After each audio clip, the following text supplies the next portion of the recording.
Hello students, स्वागत है आप लोगों का teaching bye Patel sir YouTube channel में।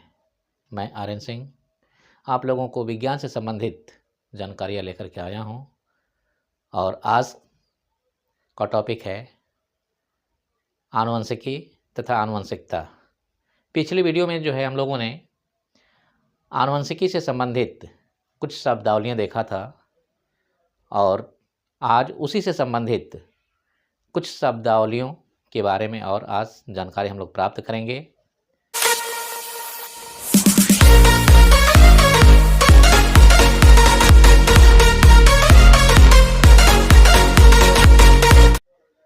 तो सबसे पहले जो है मैं आप लोगों को शुद्ध जाति किसे कहते हैं, तो जब समान प्रकार के लक्षणों से पौधे उत्पन्न होते हैं तो उन पौधों को शुद्ध जाति कहा जाता है। समान प्रकार के लक्षण वाले जीन द्वारा जब पौधे प्राप्त होते हैं, जीवधारी प्राप्त होते हैं, तो उन्हें शुद्ध जाति कहते हैं। जैसे एग्जाम्पल के तौर पर देखें, हम उदाहरण के तौर पर देखें तो कैपिटल टी ये दोनों समान प्रकार के जीन हैं और इनसे जो भी पौधे प्राप्त होंगे वो शुद्ध जाति वाले कहलाएंगे। इसी प्रकार से स्मॉल टी ये भी एक ही प्रकार के लक्षण से जो है, एक ही प्रकार के जीन से जो है प्राप्त हो रहे हैं। ये लंबाई लक्षण के लिए जीन को दिखाया गया है, उनके सिंबल हैं ये। इसी प्रकार से रंग के लिए जो शुद्ध जाति का जीन होंगे वो कैपिटल आर, लाल के लिए हो जाएगा जो शुद्ध लाल होगा, और स्मॉल आर जो है सफ़ेद रंग के लिए, यह भी जो है शुद्ध जाति का ही प्रतीक है। तो जब समान प्रकार के जीन से पौधों की उत्पत्ति होती है तो उन पौधों को जो है हम शुद्ध जाति कहते हैं। इसके बाद आता है संकर जाति।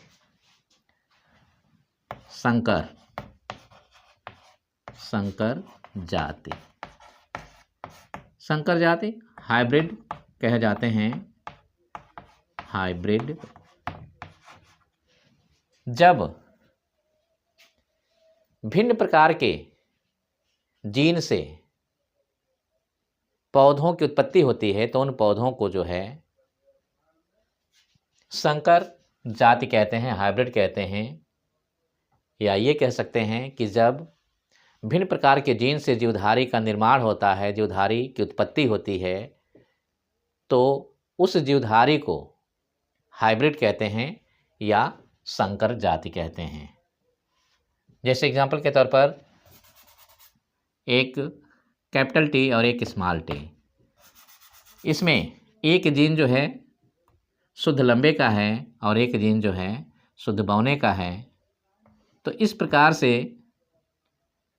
उत्पन्न हुए जीवधारी या इस प्रकार से उत्पन्न हुए पौधे जो हैं संकर जाति कहलाएगा। संकर जाति का ये पौधा है। इसी प्रकार से रंग के लिए देखा जाए तो कैपिटल आर, स्मॉल आर संकर जाति का है ये, अर्थात इसमें दोनों लक्षण मौजूद हैं, लंबेपन का भी और बौनेपन का, तथा लाल और सफ़ेद रंग दोनों मौजूद हैं। तो जब भिन्न प्रकार के जीन से जीवधारी की उत्पत्ति होती है तो उसे हम संकर जाति कहते हैं, हाइब्रिड कहते हैं। और अगली शब्दावली आती है लक्षण प्रारूप और जीन प्रारूप। लक्षण प्रारूप को जो है फेनोटाइप कहते हैं। लक्षण प्रारूप को फेनोटाइप कहा जाता है।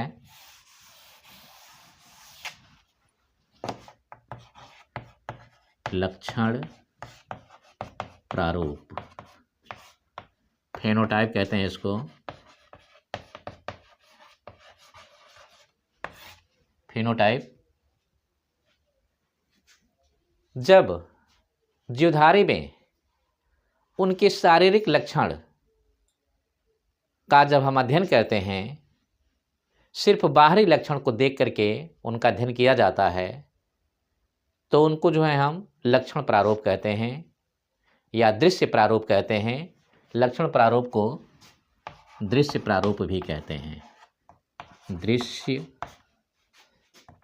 प्रारूप। इसी को जो है फेनोटाइप कहा जाता है। जैसे यदि दो भिन्न प्रकार के जीवधारियों के बीच यदि संकरण कराते हैं, जैसे हमने मान लिया कि एक शुद्ध लंबा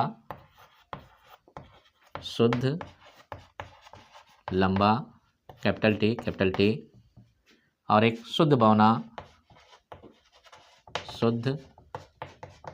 बौना पौधे के बीच यदि क्रॉस कराते हैं, स्मॉल टी, इनके बीच क्रॉस कराते हैं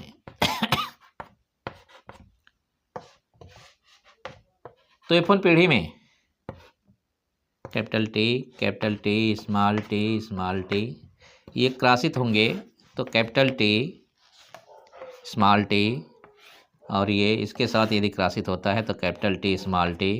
यही जो इसके साथ क्रॉसित होगा तो कैपिटल टी, स्मॉल टी, और यही इसके साथ अगर जो होगा तो कैपिटल टी, स्मॉल टी प्राप्त होगा। तो यहाँ पर जो है यदि F1 पीढ़ी के जितने भी पौधे होंगे, ये सभी पौधे यदि लंबे लंबे दिख रहे हैं तो यहाँ पर जो है लंबेपन प्रभावी हुआ, अर्थात जो भी दिखाई देंगे, जो परिलक्षित होगा, जो दिखाई देगा, वही जो है लक्षण प्रारूप या दृश्य प्रारूप कहा जाता है। अब यदि इन्हीं F1 पीढ़ी के बीच में सेल्फ पॉलिनेशन, स्वपरागण कराते हैं, capital T, small T, capital T, small T, ये F1 पीढ़ी के हैं और इनमें गैमेट बनेगा ये, तो एक जो है कैपिटल टी और ये स्मॉल टी, ये कैपिटल टी, ये स्मॉल टी।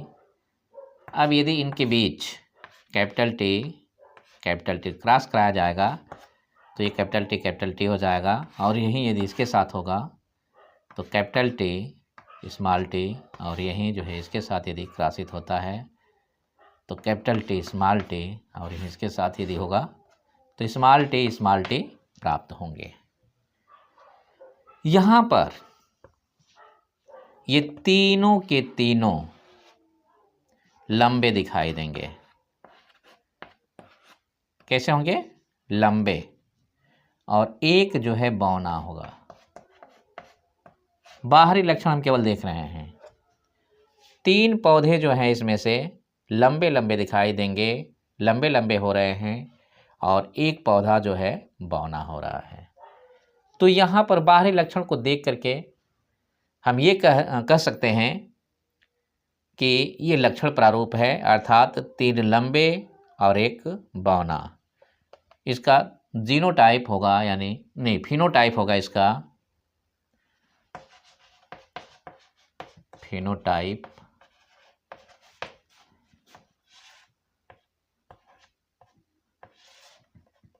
जिसको हम लक्षण प्रारूप या दृश्य प्रारूप कहेंगे। यह 3:1 3:1 प्राप्त होगा, अर्थात 3 लंबे और 1 जो है बौने। एक जो है ड्वार्फ होगा और ये लांग होंगे 3 ठो। तो ये फिनोटाइप इसका जो है 3:1। जबकि जीनोटाइप, जीन प्रारूप,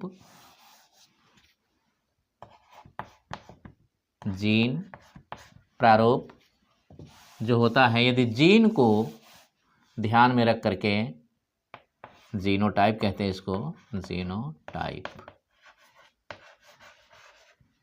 जीन को ध्यान में रख करके जब हम अध्ययन करेंगे, जीन को देखेंगे, तब वो जो है जीनोटाइप कहलाएगा। इस 3 लंबे में से एक जो है शुद्ध लंबा होगा।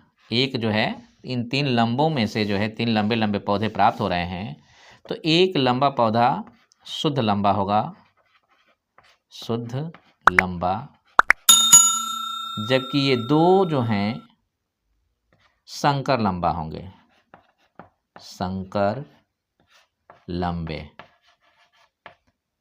अर्थात केवल लंबाई को हम देखेंगे तो ये 3 लंबे हो रहे हैं। तो केवल लंबाई को देखेंगे तो फेनोटाइप, लेकिन यदि हम जीन को देखेंगे, शुद्धता को लेकर के देखेंगे, तो एक शुद्ध लंबा, 2 संकर लंबे और एक शुद्ध बौना, ये जो होगा ये शुद्ध बौना हो जाएगा। इसमें लंबेपन का तनिक भी गुण नहीं है, लक्षण नहीं है, शुद्ध बौना। तब यहाँ पर जीनोटाइप इसका होगा, जीनोटाइप 1:2:1। जीनोटाइप इसका है 1 संबंधे 2 संबंधे 1, अर्थात एक शुद्ध लंबा, 2 संकर लंबे और एक शुद्ध बौना। एक शुद्ध लंबा, 2 संकर लंबे और एक शुद्ध बौना। तो इस प्रकार से ये जीनोटाइप और ये फिनोटाइप, ये एक संकरण का जीनोटाइप और फिनोटाइप है। अक्सर ये प्रश्न पूछे जाते हैं कि एक संकरण में जीनोटाइप और फिनोटाइप क्या होते हैं। तो प्यारे बच्चों, आप बता सकते हैं यहाँ पर, एक संकरण में फिनोटाइप जो है 3:1 और जीनोटाइप जो है 1:2:1 होता है। प्यारे बच्चों, अगली शब्दावली हम देखेंगे और वह शब्दावली है संकर पूर्वज संकरण और परीक्षण संकरण। संकर पूर्वज संकरण और परीक्षण संकरण।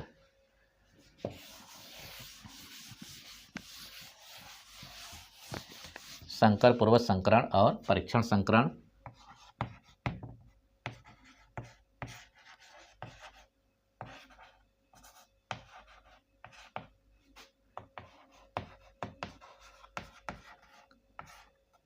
पहले संकर पूर्व संकरण, जिसको हम बैक क्रॉस कहते हैं, बैक क्रॉस। तो अभी हम लोगों ने देखा F1 पीढ़ी, F1 पीढ़ी के संततियों का जनक के किसी भी, चाहे वह प्रभावी हो या अप्रभावी हो, उन दोनों में से किसी के साथ संकरण कराने की प्रक्रिया संकर पूर्व संकरण या बैक क्रॉस कहते हैं। हम लोगों ने देखा था यहाँ पर शुद्ध लंबा और शुद्ध बौना के बीच जब क्रॉस कराया था तो F1 पीढ़ी में सभी के सभी पौधे जो है संकर प्राप्त हुए थे। F1 पीढ़ी में जो है सभी के सभी क्या प्राप्त हुए थे? संकर प्राप्त हुए थे।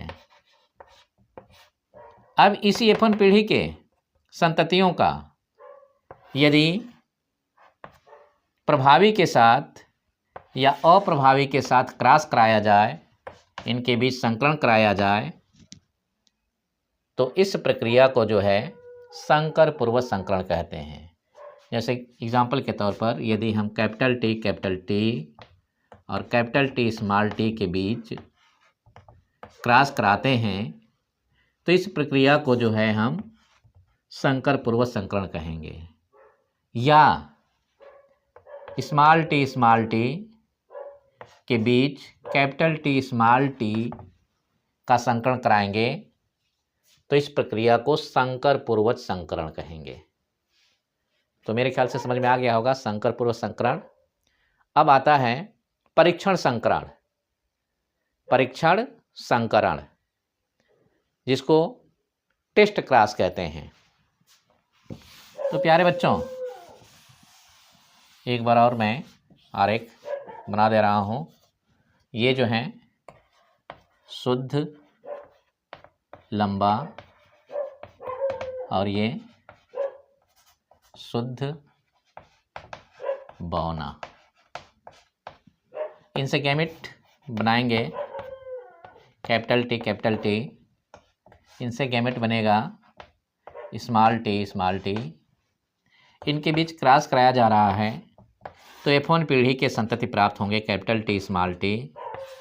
इसके साथ यदि होगा तो कैपिटल टी स्मॉल टी, ये इसके साथ क्रॉसित होता है, फ्यूज होता है तो कैपिटल टी स्मॉल टी, और यही यदि इसके साथ क्रॉसित होता है तो कैपिटल टी स्मॉल टी।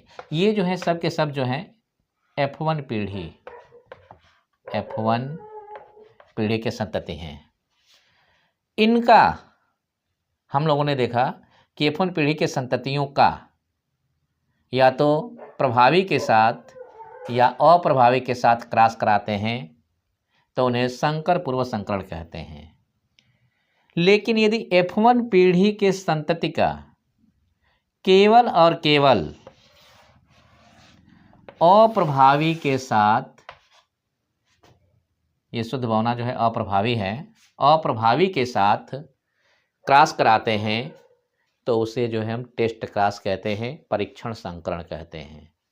जब केवल और केवल अप्रभावी जो स्मॉल टी है, ये अप्रभावी है, ये लक्षण इसमें नहीं दिख रहा है। सभी के सभी पौधे क्या थे? लंबे थे, बौनेपन का तो दिखाई नहीं दे रहा है। तो इस अप्रभावी वाले के साथ यदि क्रॉस जो है हम F1 पीढ़ी के सदस्यों का कराते हैं तो उसे जो है परीक्षण संकरण कहते हैं, वहीं परीक्षण संकरण कहा जाता है। तो मेरे ख्याल से समझ में आ गया होगा प्यारे बच्चों। और इस प्रकार से जो है ये शब्दावलियाँ समाप्त हुई और आगे हम लोग पढ़ेंगे मेंडल के नियम। मेंडल के नियम को देखेंगे, लेकिन मेंडल ने अपना नियम प्रस्तुत किया था मटर के पौधों पर प्रैक्टिकल करके। मटर के पौधों पर प्रैक्टिकल करके जो है अपना नियम प्रस्तुत किया था। जिस मटर पर उन्होंने अपना प्रैक्टिकल किया था उसका वैज्ञानिक नाम है पायसम सैटाइवम, या उसको उद्यान मटर के नाम से जाना जाता है। उद्यान मटर पर ग्रेगर जॉन मेंडल ने अपना प्रयोग किया था। मेंडल ने अपना प्रयोग मटर के पौधे पर ही क्यों किया? तो उसके कुछ कारण थे। उसके कारण ये थे कि मटर का पौधा एक वर्षीय पौधा होता है और बहुत कम समय में इसका जीवन चक्र पूर्ण हो जाता है। बहुत ही कम समय में इसका जीवन चक्र पूर्ण हो जाता है, अर्थात 3 से 4 महीने में इसका जीवन चक्र पूर्ण हो जाता है। अब यदि अनुकूल वातावरण मिले तो 1 वर्ष में जो है 3 पीढ़ियाँ, कम से कम 3 पीढ़ियाँ जो है पौधे उगाए जा सकते हैं। दूसरा कारण ये था कि मटर में कई तुलनात्मक लक्षण, प्रायः 7 तुलनात्मक लक्षण देखने को मिल जाते हैं, और इस प्रकार से जो है उन्होंने मटर का पौधा का चुनाव किया था। 7 तुलनात्मक लक्षण मिलने की वजह से जो है आसानी से देखे जा सकते हैं कि किस प्रकार से जो है ये लक्षण एक दूसरे के साथ संयोजित होते हैं और एक दूसरे के साथ किस प्रकार से जो है विसंयोजित होते हैं। तो यही कारण था कि मेंडल ने जो है अपने प्रयोग में मटर के पौधे का चुनाव किया था। प्यारे बच्चों, आप लोगों को जो है 7 लक्षण में से कुछ लक्षण बता दे रहा हूँ। जैसे पौधों की लंबाई, पहला लक्षण पौधों की लंबाई। मटर के पौधों को देखें तो कुछ पौधे जो होते हैं वो लंबे लंबे होते हैं और कुछ पौधे बौने बौने होते हैं। प्राय आप लोगों ने देखा होगा खेतों में गए होंगे तो आप लोगों ने देखा होगा कि मटर के पौधे जो हैं लंबे लंबे भी होते हैं और बौने बौने भी होते हैं, छोटे छोटे भी होते हैं। एक हो गया ये लक्षण। दूसरा लक्षण, मटर के पुष्प का रंग। मटर के पुष्प का रंग, प्यारे बच्चों आप लोगों ने देखा होगा मटर के पुष्प गुलाबी या लाल रंग के और सफ़ेद रंग के भी होते हैं। दो तरह के पुष्प देखने को मिल जाते हैं, एक गुलाबी रंग या लाल रंग और दूसरा जो है सफ़ेद रंग। दो लक्षण हो गया। तीसरा लक्षण यदि हम देखें तो मटर के बीज की आकृति, मटर के बीज की आकृति को देखें तो कुछ मटर के बीज की आकृति जो है बिल्कुल गोल होती है, स्फीयर होता है, गोल होता है बिल्कुल। मटर के बीज जो हैं दो तरह का आप लोगों ने देखा होगा, उसमें एक प्रकार का जो बीज होता है बिल्कुल गोल गोल होता है, स्फीयर, और दूसरे प्रकार का जो बीज होता है वो रिंकल्ड होता है यानी झुर्रीदार। ये गोल बीज है और ये झुर्रीदार बीज है, झुर्रीदार। तीन लक्षण हो गए। अगला लक्षण यदि हम देखते हैं तो मटर के बीज के जो बीज पत्र होते हैं उनके रंग को देखें। मटर के बीज पत्र यानी मटर के बीज चोल को हटा दें, ऊपर का जो कवर होता है उसको हटा दें, बीज के कवर को हटा दें, तो उसके अंदर जो दाल दिखाई देती हैं यानी जो बीज पत्र होते हैं उनके रंग देखें हम तो कुछ मटर के बीज पत्र पीले रंग के होते हैं और कुछ मटर के बीज पत्र जो है हरे रंग के होते हैं। तो यह भी एक लक्षण हो गया। अगले लक्षण को यदि हम देखते हैं मटर के, तो मटर की फली को देखें हम। मटर की फली जो होती हैं, कुछ मटर की फलियां बिल्कुल सपाट होती हैं, अर्थात इनके बीज जो होते हैं इनके बाहर से जो फली के कवर होते हैं वो बिल्कुल सपाट दिखाई देते हैं, चिकना दिखाई देते हैं, स्मूथ दिखाई देते हैं। लेकिन यहीं पर कुछ मटर के फली का अध्ययन करें, हम देखें मटर के फली का अध्ययन करें तो वो जो है बीच बीच में ऐसे खांच वाले दिखाई देते हैं, यानी उनमें जो है खांचें बनी हुई होती हैं, अर्थात ये दबा हुआ, थोड़ा सा जो है दबा हुआ दिखाई देता है। तो फली की आकृति भी एक लक्षण हो जाता है। इसके बाद से जो है मटर के पुष्पन को ध्यान से देखें हम। जब मटर में पुष्प आता है, पुष्प क्रम बनता है उसका और उसमें से पुष्प आते हैं, तो कुछ मटर जो होते हैं उनकी कक्षीय भाग से जो है केवल एक ही पुष्प जो है विकसित होता है।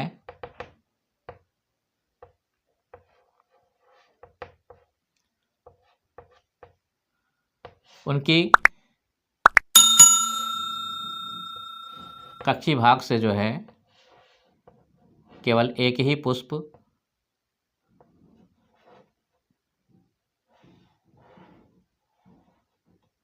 विकसित होता है।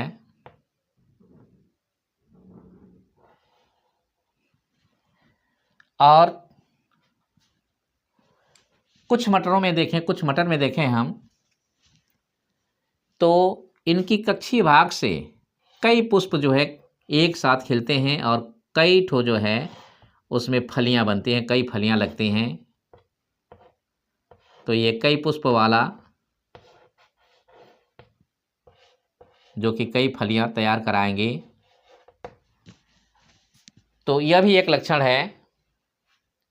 इस प्रकार से जो है कुल मिलाकर के मटर में 7 लक्षण, तुलनात्मक लक्षण, विपर्यासी लक्षण मिल जाते हैं। विपर्यासी मतलब विपरीत लक्षण वाले जो है गुण मिल जाते हैं। इसीलिए जो है ग्रेगर जॉन मेंडल ने मटर के पौधे का ही चुनाव किया था। अब ये तो पता चल गया कि मेंडल ने जो है अपने प्रयोग में मटर के पौधे को ही क्यों चुना था। अब मेंडल के नियम, शब्दावलियाँ जो है, यदि आपको याद है, शब्दावलियों के बारे में, टर्म्स के बारे में आपको जानकारी मिल चुकी है, तो मेंडल के नियम को समझ सकते हैं। और अगली वीडियो जो है मेंडल के नियम पर ही आधारित होगा। और आज का वीडियो बस इतना ही। तब तक के लिए धन्यवाद।